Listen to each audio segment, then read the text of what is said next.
Good afternoon or good morning, depending on where you are. My name is Deborah Loewenberg Ball. I'm the Jessie Jean Storey-Fry Distinguished University Professor of Education and an Arthur Thurnau Professor in the Marsal Family School of Education at the University of Michigan, and I'm honored to be the moderator for today's webinar. Welcome.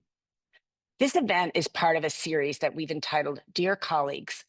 This event series is an opportunity for all of us to come together and gain a deeper understanding of both the historical and the current efforts in higher education to advance diversity, equity, and inclusion, to acquire more tools to interpret our current climate, and build the skill and the courage to collectively resist and reaffirm our commitment to diversity, equity, and inclusion in higher education. As part of this series, we're using a shared definition, although people certainly differ on how they think about these, but we want to assert a shared definition for our purposes today. So we know that talent is distributed across all communities, but opportunity definitely has not and have never been. Cultivating a diverse campus community, including removing barriers to higher education access, and so on, enables the types of culturally and intellectually rich learning environments and working environments that are necessary for a world-class education, catalyzing new knowledge production and innovations, and developing solutions that positively impact society. In order to best nurture and benefit from a diverse campus community, we have to create and sustain the conditions of equity and inclusion that allow all campus members to participate and thrive. So this is in fact both an individual imperative to provide access and opportunity to people who have so often been marginalized from participating, and it's also a collective imperative to make possible the kind of work that we do when we bring together people with different kinds of expertise, experience to work on collective problems. In 2020, an executive order was signed to prohibit diversity, equity, and inclusion trainings within the federal government. While this order was overturned, the 2021 United States legislative session launched an organized and well-funded campaign to attack diversity, equity, and inclusion in the education system, with hundreds of bills introduced across states to censor teaching, training, and learning in K-12 and higher education.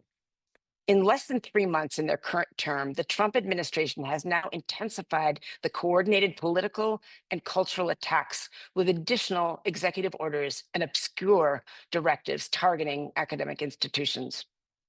Despite the fact that we have compelling evidence across decades of work demonstrating the transformative educational benefits, the social benefits, the importance to our society of supporting diverse and inclusive communities, higher education is unquestionably under attack during these times.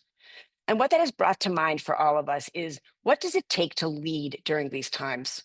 And because at the University of Michigan, we have had a history of strong leaders who have held their foot to the pedal on the importance of this agenda, we thought it would be useful for all of us to hear from people who have done that work, to understand both in the turbulent times in which we're living right now, but also over time, what the work to advance diversity, equity, and inclusion has required of leadership.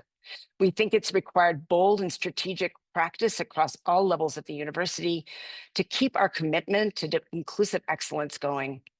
In this session, we're so fortunate to have a distinguished panel of higher education leaders who have worked at the University of Michigan. And what they'll be able to do with us is share the critical lessons they've learned across their careers, offering wisdom to all of us that help us know what we might do in these times to lead with courage and conviction necessary to confront and challenge the threats to societal progress that we have worked so hard for and have so much more to do.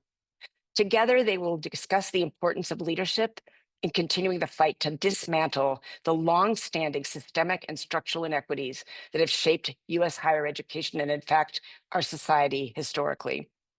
So without further ado, I'm just so pleased to welcome today's panelists, 3 experienced and skillful leaders, each of whom has served in a pivotal role at the University of Michigan, but also in many other settings. And we have a great deal to learn from what they have done and what they have learned about that work. So without further ado, let me introduce our panelists. We have Nancy Cantor, who is currently the president at Hunter College. We have Robert Sellers, the James S. Jackson Distinguished University Professor of Psychology, Professor of Education, and former Chief Diversity Officer at the University of Michigan. and Mary Sue Coleman, President Emerita at the University of Michigan. And as I said, each of these has occupied roles of leadership in critical times to advance diversity, equity, and inclusion. And we have a great deal to learn. I really look forward to the conversation among us today. So to kick it off, clearly each of you has been involved in both local and national efforts to defend and forward diversity, equity, and inclusion in higher education for a long time. Could you each, just sort of by way of saying a bit about how you're entering the conversation, share with us why is it that throughout your leadership careers, you've chosen to defend these values, to work for the actions required to enact them, and even through times when there have been strong oppositional forces working, just as we're seeing today? I don't know, Nancy, might you be willing to start? Sure. Thank you, Deborah.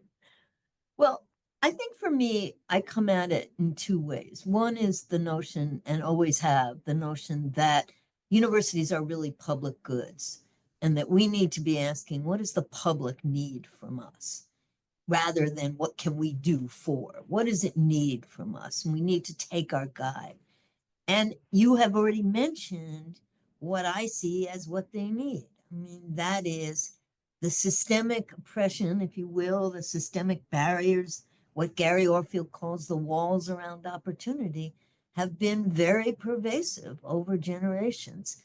And one of the things we most need to do is dismantle those walls if we're really going to benefit from the incredible diversity of talent that is out there. You know, I feel like we're constantly playing against a deficit mentality or a deficit lens as opposed to seeing the assets in the diverse talent pool.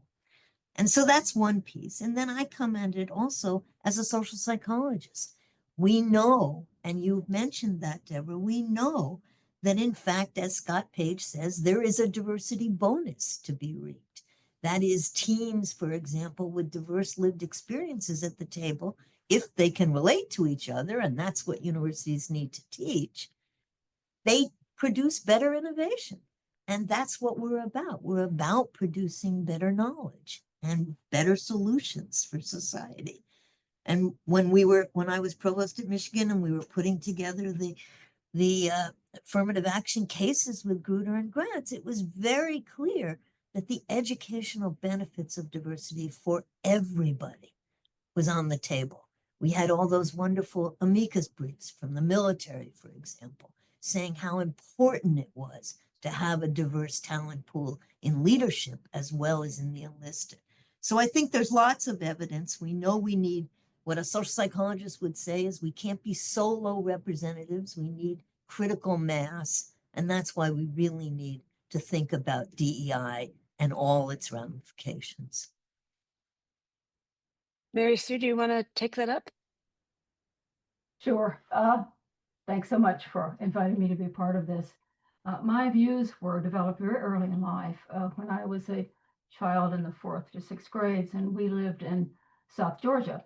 And at that time, post Brown v. Board of Education, the governor and the legislature in Georgia proposed to close all the public schools rather than integrate. And my family, my father and mother were so horrified that my dad was a university professor and he found a job in Iowa, and we moved to Iowa because it was a state that greatly valued public education, and that was extremely important. So that sort of experience, and when, you know, everything was separate. There was complete segregation, and I didn't realize until I grew older about how damaging that had been to me, and, you know, to African-American children too. And then my views about this were sort of developed when I was in college, and then when I was a professor at the University of Kentucky, the same thing at the University of North Carolina, Chapel Hill. New Mexico was a different kind of diversity, but it was all the native tribes and Pueblo people and how they interacted, Hispanics coming from Latin America. And then at the University of Iowa, when I was there, I really worked to try to promote more diversity. At Iowa, it was more difficult because it's not such a diverse population. It wasn't then. So then, though, it was really crystallized for me because I was happy at Iowa as president. I was invited to come by the search committee to interview, at Michigan.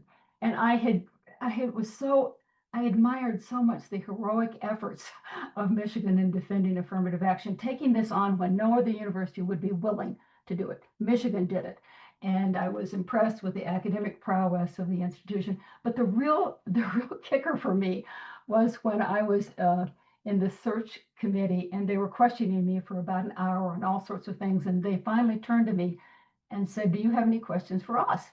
And I said, "Well, I'm really interested in how each of you feels." And there were about 20 people, faculty, staff, students, on that search committee. And I said, "Tell me what you think about affirmative action and the defense that the university has made." And each of them, I was blown away by what each person said. And clearly they understood the research that had been. Nancy, you talked about that a little bit. The basis of research, both the School of Education and ISR, were so impressive to me, and the long-term benefits of having that experience in college, and then what happened to you 5 years, 10 years out in your life. It benefited everybody, not just the underrepresented students who were given opportunity. So that's how I came to the question, and I've appreciated everything that Michigan has done since then. Well, I think it's fitting to turn to you next, Rob, to pick up on what our colleagues have already brought up. As the first chief diversity officer, I know you have perspectives on this as a leader. Well, thank you. First, I want to thank Deborah, and I want to thank the NCID and Impact and all the other sponsors for this opportunity and this great series. And what I would say is actually very similar to both Nancy and Mary Sue's comments. For me, it was always personal. So as an African-American male, I've been extremely fortunate personally in life in terms of individuals going way out of their way to make sure that I had opportunities and chances. And with those opportunities and chances, it is also very clear to me what has been left behind. So whether it's through family, friends, other spaces, those individuals who have not had those same chances, who perhaps could have not only participated and move forward in advancing their own lived experience, but also could have contributed to the larger good in ways that we're missing, is always very, very salient to me. And so this notion of again, talent being everywhere, but opportunity not being everywhere. One of the things that having had those opportunities that folks often miss out is the assumption that, oh, well, with that statement, basically what you're saying is that there are a lot of people who are in advantaged situations that don't deserve to be in advantaged situations, that they somehow didn't work hard enough to get it, and that there's folks out there that isn't. When in fact, it's actually not the case. That most of the people that I've seen with opportunities, regardless of where they're from, have worked hard at it and deserve to be there. But the problem is that there are a whole lot of other people who equally deserve to be there, if not in some cases more so, who never had an opportunity. So it's not that we are denigrating the effort and the worth of those who have made it. It's making sure that they always understand that their making it isn't simply a function of their work and effort, but is really a part of a system that is not equal, is not open to everyone.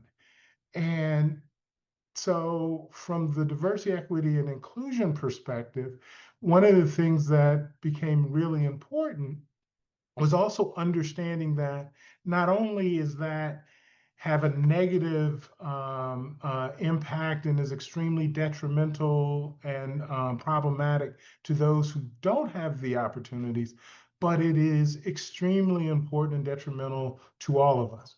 So if higher education's number one job is to address the major challenges that we face in society, and we don't have all the folks that can contribute there, then we all are going to suffer. We all are going to ultimately pay the price. And so that has always been a framework that I've tried to bring in my work with regards to diversity, equity, and inclusion. But make no mistake, the experiences of being in a society that is not equal, that does not provide opportunities, it's important that we also remember those who don't have that same chance. Well, thank you so much for getting us started, all three of you. Before I turn to ask you a little bit about how you would suggest people might respond in their respective contexts to the plethora of executive orders and directives that are flowing our way daily, you've all mentioned two things that stood out to me. One was the moral imperative around equity, diversity, and inclusion. But you've also all referred to evidence and to the basis for the arguments empirical. And I wonder, in its is not always respect for or trust in science and in evidence and in research. Could you say something about how people might think about how they could wield evidence in the support of the argument to defend and advance, protect, and promote diversity, equity, and inclusion? How might people think about how best to take advantage of the fact of the strong research basis that you've all spoken to in complement to the moral imperative? I don't know who might like to start with that. I can sort of perhaps jump in here a little bit. I'm really taken by the research of another prominent University of Michigan faculty member, Skip Lupia, about just presenting data and evidence. If you have people who are at opposite ends of a spectrum of belief, will not necessarily accept it, and we see that now.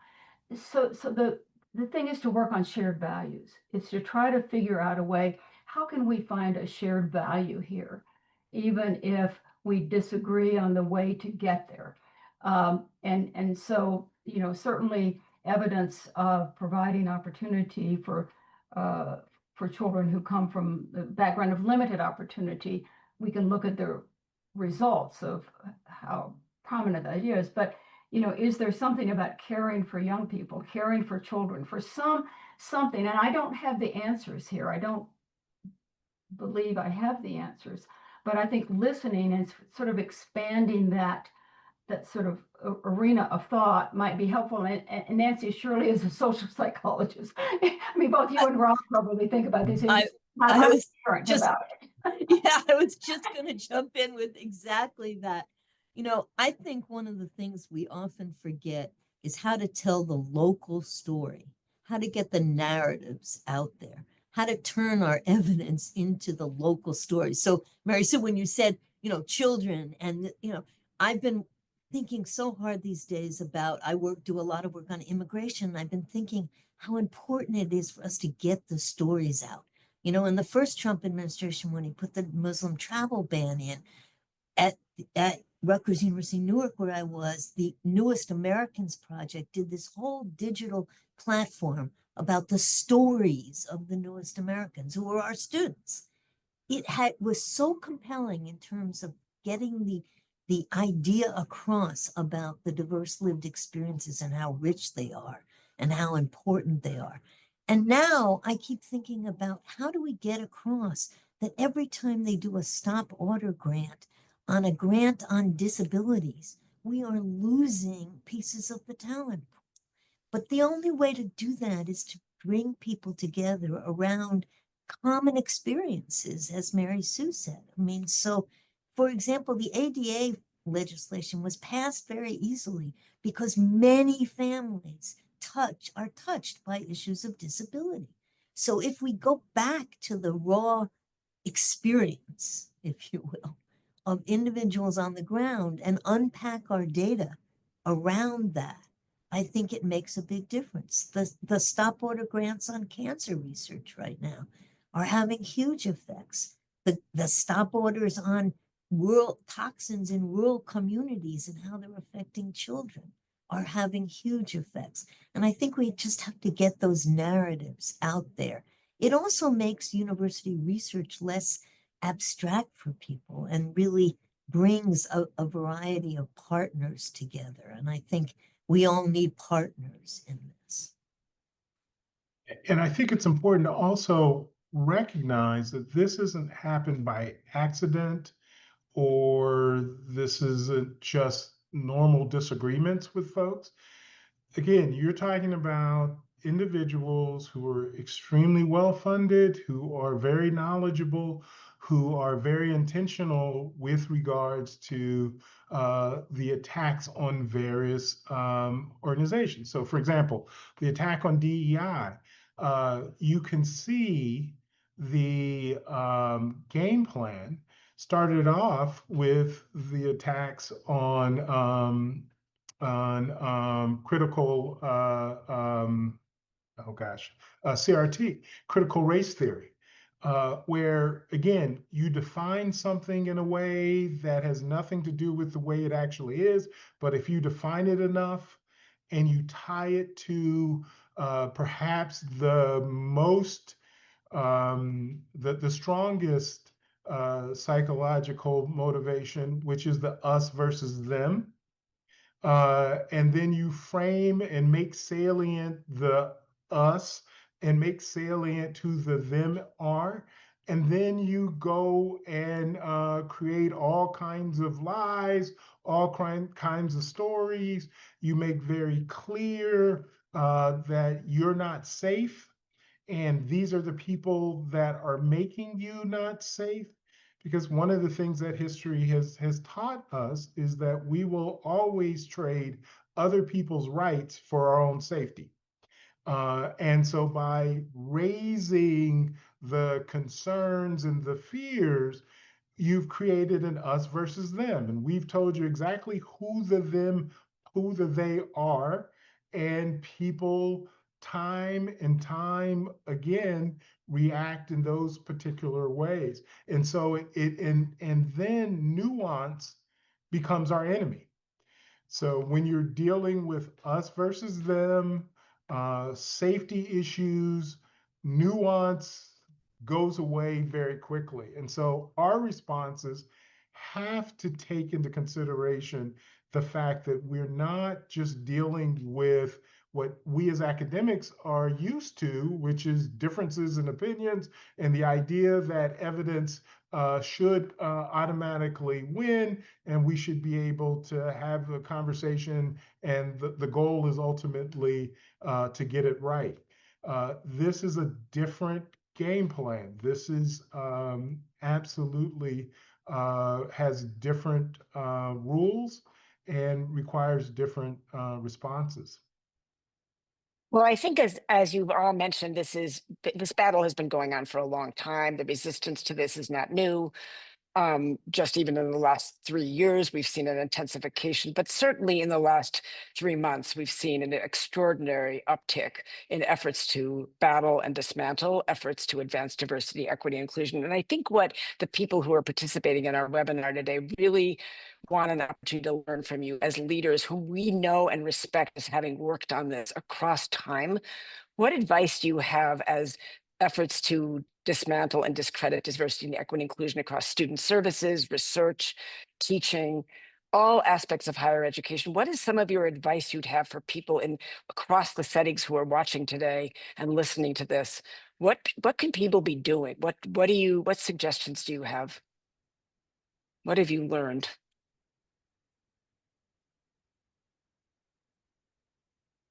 I'll jump in if that's all right. So one of the first things, and this comes from my experience as an academic, is you got to define your terms. Define your terms conceptually. So what is it that you're attempting to do? What is your mission? What are your underlying goals? What are your principles? And be very clear about what they are and constantly frame those out. And then use those defining goals, mission, definitions to operationalize what it is that you're attempting to achieve. So you have something that you can actually evaluate your actions to, and to constantly go back to what it is that we're actually attempting to do. So right now we say DEI, and it's as if we all know what DEI is, but if you actually ask people what DEI is, we're all over the place. So we're not really talking about the same thing. And so being very clear about what is your goal, what is your role, what is your purpose, and then look at what it is that you're actually doing to see whether or not those actions are consistent with what you attempted to do. And then you can also look at whether or not those actions are consistent with other factors that people are throwing out, such as, oh, illegal DEI efforts. Well, we know what the law is. We can evaluate whether or not the work that one is doing is legal or not. In theory, the executive branch should not be able to change what the law is. So a new president doesn't change what the law is, regardless of their executive orders. And so being willing to have those clear terms and your clear actions and understanding what the law is should also guide you in these difficult times. And really, the other piece is you also have to have the courage of your convictions, the courage of your position in terms of what it is that you're supposed to be doing. Rob, I really agree with you about that. One of the things we faced this sort of terrible coda to the Supreme Court decisions back in 2006 when the voters of Michigan outlawed the use of affirmative action in hiring and admissions in the state. And that was a really tough time. And one of the things I felt was so important, and I'd really like your opinion about this, but is that we immediately called a big meeting on the Diag.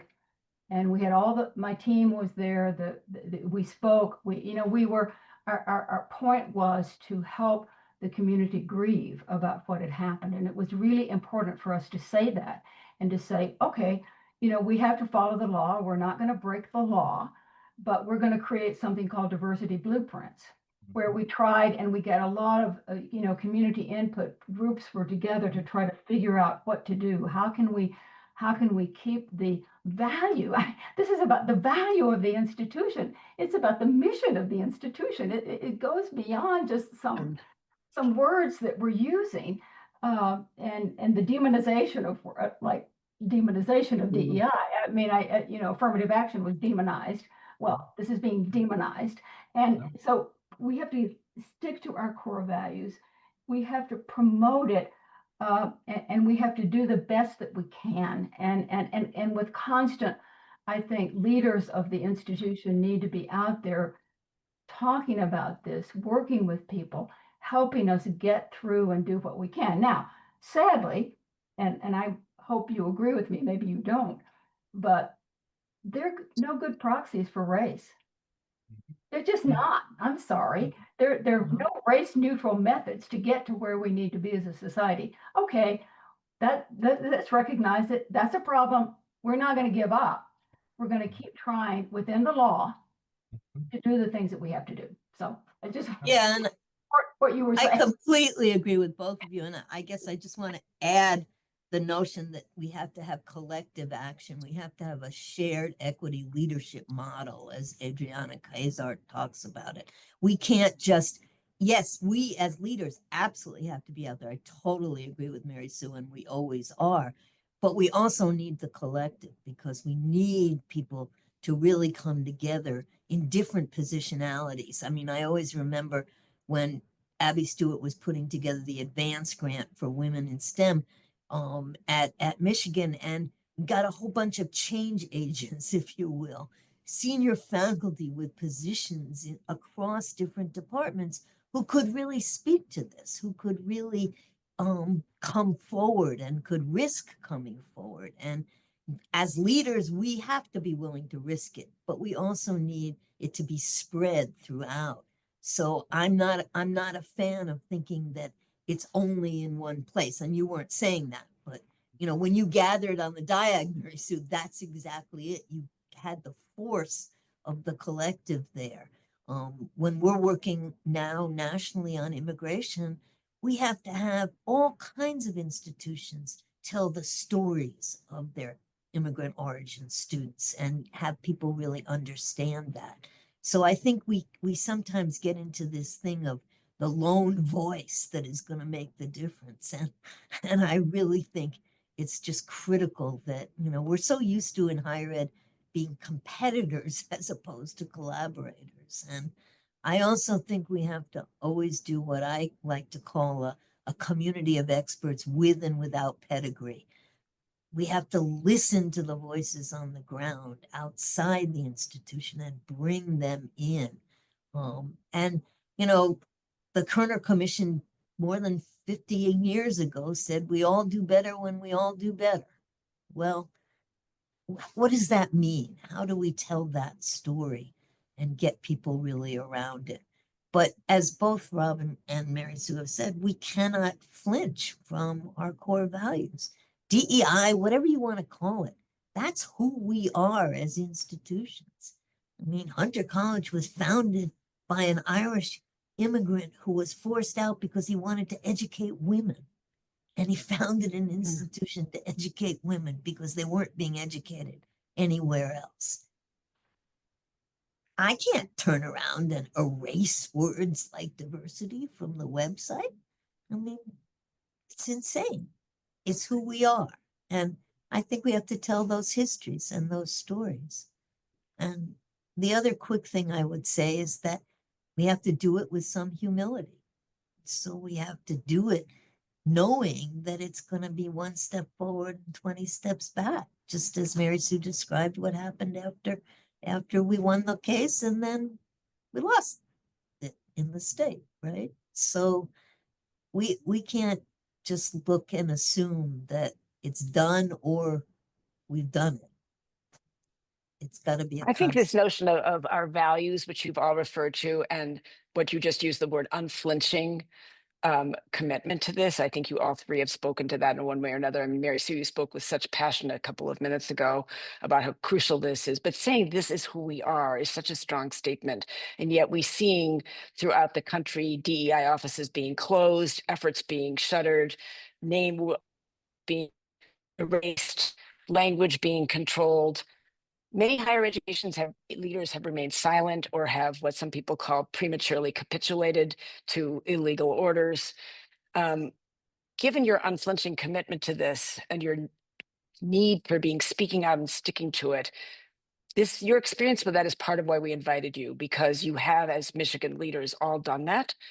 And I wonder if you could comment on what you're seeing around the country and, of course, by us as well, but you're all in different places. So how do you think about the need for leaders to exhibit that boldness strategically? I'll just start very quickly and then turn to my colleagues. But I have a really hard time with this notion of institutional neutrality. I mean, I just don't know what it means to be neutral in this current context.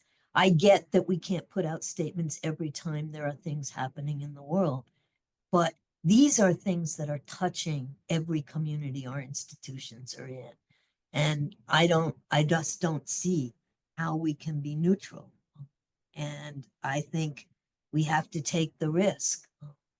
We have to take the risk of being out there and you know, I mentioned we have to do it collectively. That gives some sense of not safety, but some sense of collaboration on it. But the idea that we can just not comment on when our students are being detained and deported, or when our LGBTQ students are feeling such threat and our faculty and staff, I mean, we have to comment. And so I understand this notion that we should only be taking on things that are relevant to us, but if universities really are public goods, all of this is relevant to us.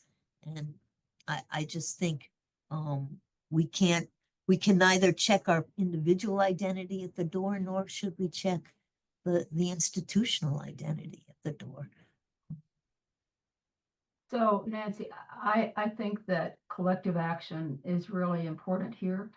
You know, I'm an ex-university president, I'm retired, and I'm very sensitive to the situation that you're in and that many current university presidents are in. So I want to be very careful about not criticizing people.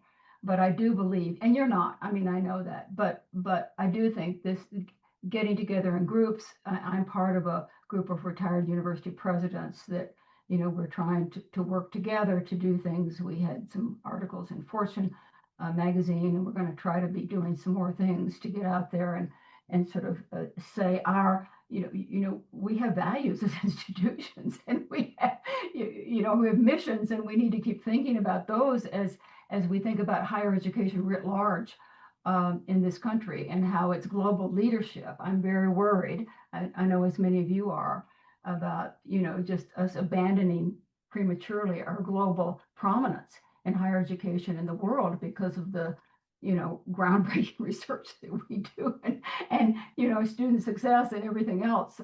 So much is at stake here. I think we all understand that, and I certainly promote, getting together in groups to try to help people. Well, if we're going to argue that we're the leaders and best, then that means we have to lead not only when times are good, but also when times are extremely tough. So I've known, well, Nancy, I've known you for 30 something years when we were both kindergartners, and Mary Sue, 20 something, well, maybe actually close to 30 also. And I've had an opportunity to see you both lead in very difficult situations. So the point you had made earlier, Mary Sue, when you came out and said that these are the University of Michigan values, regardless of what Prop 2 is. I know how much heat you took. I know personally how much heat you took to do it. But in saying that, and the thing, and I'll talk about the Michigan story in general, is what has always made Michigan special is not that it's just the leaders, but Michigan has always been a place where the many, many, many folks, not necessarily in the highest parts of the university, but often in the highest parts, but all over the university, has had a set of values and been willing to work. And the institution has been a place where that work, that effort has been supported, that there have been resources, opportunities, a valuing of that.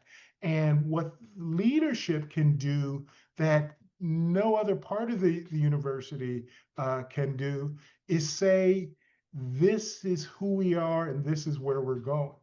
And provide, if nothing else, the opportunity for the larger collective to move forward.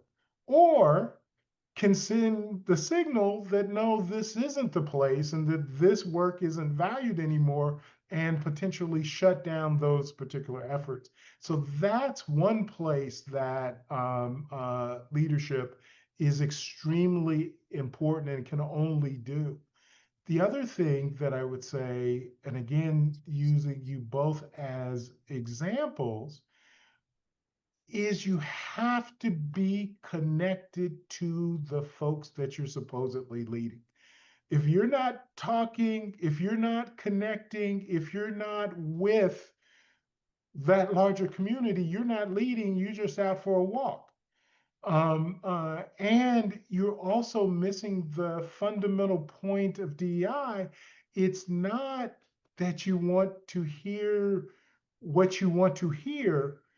The most important things is to hear things that you don't want to hear, or hear things from places and people and perspectives and parts of the university that there's no way that you can hear from where you are. So when things get tough, we can't have our circles get smaller. They actually need to get bigger in terms of developing good, effective, important, value-centered leadership. Can I hop in here because we're beginning to get so many questions from the chat, and I'd like to try to put some of those into the conversation here. We know that there have been all these executive orders, but we're also knowing that in many contexts, including at the University of Michigan, DEI efforts have been shuttered. And I think people really want to hear from you as people with such a long history for leadership in this, around this mission. I think the way that people have responded to orders was necessary to do so quickly. What can be done when we know so many of these things are illegal? What advice would you give to responding to the orders that are coming when there's such doubt about them? People are wondering as we're talking when they watch what's going on our own campus. And I know that's not the goal of our talk today, but what is it that we should be doing in responding to these things that we know are not legal? So one thing I think we should be doing is being very careful not to take preemptive action. I mean, that is not to scrub things, not to close things, to be careful to not extend the kind of cachet to those executive orders that kind of action does. I mean, when the early executive orders and the Dear Colleague letter came out, a whole set of law professors across the country wrote a fabulous memo going in detail across all the aspects that were argued and showing why they were not legal. They were not within the bounds. Well, we immediately shared that memo as far and wide as we could so that you give people some on the ground, some ammunition, if you will, for not preemptively doing it. And then, yes, when you get stop orders, for example, on really critical grants, we have to find ways to backstop them, at least for a while. We can't probably endlessly, but at least for a while. So I think, the temptation to just try to be below the target is pretty difficult. On the other hand, I don't think it helps to just put a target on us. We have to be doing it, as Mary Sue said, and I said earlier, collectively. So the President's Alliance on Higher Education and Immigration just filed a lawsuit on the SEVIS terminations, the visa terminations. I mean, we have to do things like that, but we also should not preemptively change what we're doing on the ground, I believe. So I'll also add to that, Nancy. I certainly agree with you about it, but we still need to remember that students still need to be. We should be working. Our faculty should be working. Our student affairs people should be working. Everybody should be working to help students have the kind of experiences that they need to function in a multiracial society, which is what we have. And so the work still has to continue regardless of what's happening at the top. Even though I'm not a sitting university president, we all know the AAU has filed a lawsuit about some of these actions. I just heard this afternoon that this stop order on the longitudinal study of women's health has been reversed because, think about losing all those data for this years and how important it has been to women's health. And, it's not just women. Men have wives, they have daughters, they have sisters, they have mothers. Everybody should care about this. And so what I'm hoping is that kind of rationality will continue, and we need to keep working. And again, I want to be careful. I'm saying this as a retired president, and I am very sympathetic to current sitting presidents because this is very tough and very hard. And I would agree it's tough and it is hard. So I don't want to make it sound like, oh yeah, these are the three things that need to happen and that's the easy way. But the other side of that is that's, again, leadership. That's part of the responsibility. That goes along with being at a national championship celebration. That goes along with all the good parts of being president. That's why hopefully you do it, because you want to make tough, difficult decisions, because that's how you ultimately make a difference. And that's for all of us. And so, again, thinking about how you can do in your particular role, in your particular space, so not just as a sitting president, but how can you continue to work towards the values that you espouse, and to try to make it clear on the ground to the people that we're serving that whether or not we call it diversity or whatever, I am here to make sure that you have the best opportunity to be as successful and contribute to the greater good as possible. And I'm not going to let where you're at, where you're coming from, what your identity is, keep you from getting that opportunity. And that's how I'm going to do my job. And then I'm going to meet with other people in similar spaces to see how we can organize together and have impact in those particular ways as well.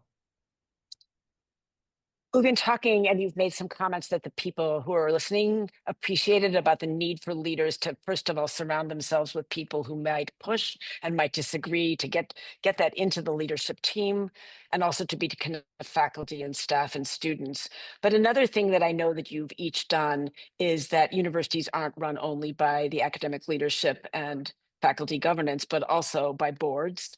And I wonder if you the role of leadership with boards to stay the course on this agenda and stay true to who the university is. How have you found ways to take that on in your role as leaders? Well, let me take that a bit, because Michigan has a board that the president reports to directly. So it's a governing board that's really intimately involved with the institution. I think it's extraordinarily important for leaders to work effectively with governing boards, to keep the governing board informed, and to take it. Sometimes leaders have to educate boards, because boards don't necessarily come from a state of being in higher education or knowing how it works or how institutions have to be run. I mean, I'm always amused by people who would say to me over the years, well, just tell the faculty what to do. And I've said, well, most often if the faculty don't want to do it, they're not going to do it. They're independent entities, and so the leaders have to be persuasive about this. So educating the board, I think, is important. And I also think that sometimes you have to disagree with a board. You can't always be in lockstep, and that probably wouldn't be healthy anyway. I mean, having disagreements is not necessarily a bad thing, but you have to take on the responsibility of doing that work, and sometimes that work is really hard. So that's my contribution to this, again, as a former president. I also sort of, I guess I'm doing my social psychology thing. Sorry.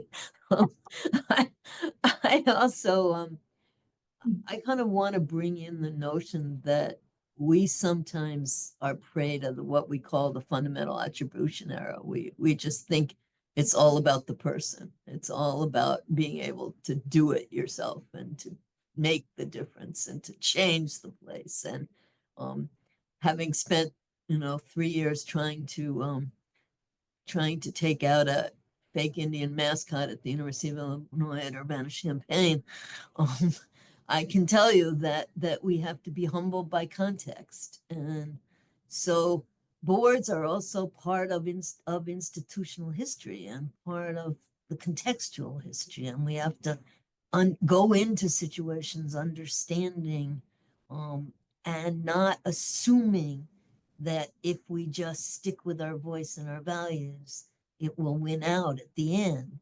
On the other hand, I really believe that leaders that do stick with voice and value end up having an impact on the institution, even if we don't win a particular battle at a time with a particular board or a particular institutional context. And I certainly learned that from the Chief Illinois experience. I mean, the year after I left, NC2A told them to get rid of it, and they did. So, you know, I like to think that the power of the indigenous community in Chicago that we brought to the table had something to do with it. But honestly, it was a different thing. So I just think we have to, and I mean that not to, I really think we have to learn to balance the notion that if we stick to our values, we won't always win. Yeah. And that doesn't mean you really are losing in the end. I mean, it's an odd way of saying it, but I think you know what I mean.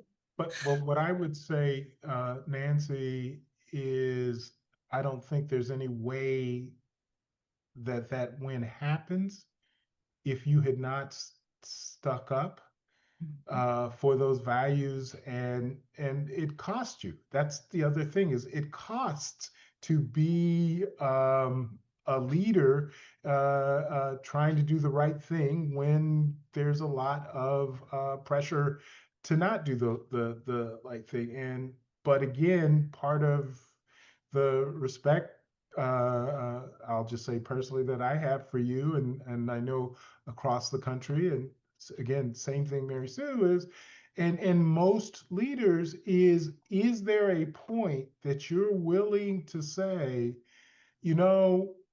I'm here to do this job, and because there are a set of values and a set of things that I want to accomplish, and that ultimately no position is going to keep me from that space.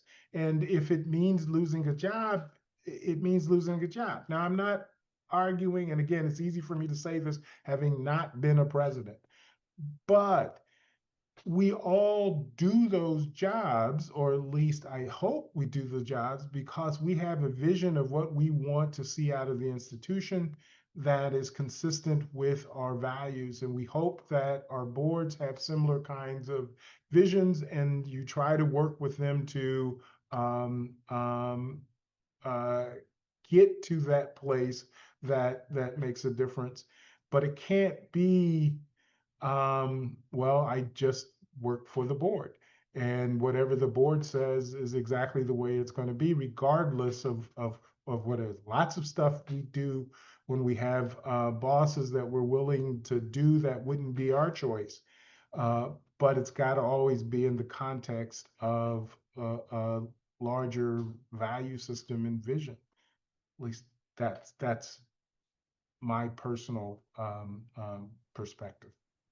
Well, we're close to out of time, and I just wanted to end with a couple of comments of my own. One is that it was a really very, very interesting and useful to hear from you today. And I do want to say that as both a faculty member and a dean, having worked with each of you, I learned a tremendous amount about collaborating across the university with a kind of ferociousness that you've all shown today.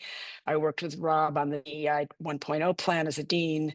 Nancy, you taught me so much and modeled so much, but really values, and Mary Sue, certainly I can remember many conversations and things we needed to do. So I personally just want to extend my appreciation for how much I've been able to learn. And I think everyone here today was able to hear from you how strongly you're committed you are to this, how much you see this, as many of you have said. This is who we are. These are values. You won't always win. We will make mistakes. But this effort in this country takes, as you said, Nancy, 2 steps forward. We know we'll slide back, but we keep our foot on the pedal. And that is why we asked you to do this today, because we've all seen you do that. And people are looking for guidance and the courage and the sense of collectiveness that we can actually battle this round of attacks and this effort to dismantle the work that you so clearly have expressed your commitment to. On behalf of everybody on the webinar, just thank you so much for making the time to talk with everybody who joined today. We all have learned a great deal from you, and thank you for all your work on this over the years.